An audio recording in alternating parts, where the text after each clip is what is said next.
আহমদিয়া সম্প্রদায়ের প্রকাশনা নিষিদ্ধের নিন্দা।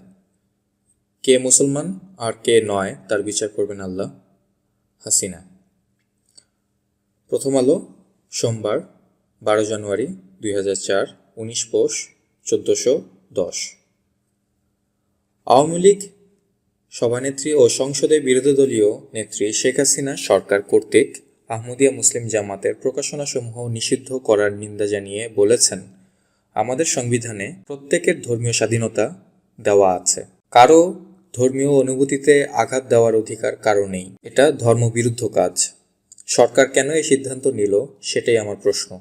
তিনি বলেন, আমরা সব ধর্মের স্বাধীনতায় বিশ্বাস করি, আর সহনশীলতাই হচ্ছে ইসলামের বড় কথা।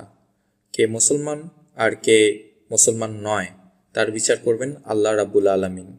পবিত্র কোরআন শরীফেও আল্লাহ তাআলা তাই বলেছেন। কে মুসলমান আর কে নয় এ সিদ্ধান্ত মানুষ নিলে তা হবে খোদার উপর খোদগারি করা। গতকাল রোববার ধানমন্ডির দলীয় কার্যালয়ে সাংবাদিকদের সঙ্গে এক মতবিনিময় সভায় শেখ হাসিনা এসব কথা বলেন।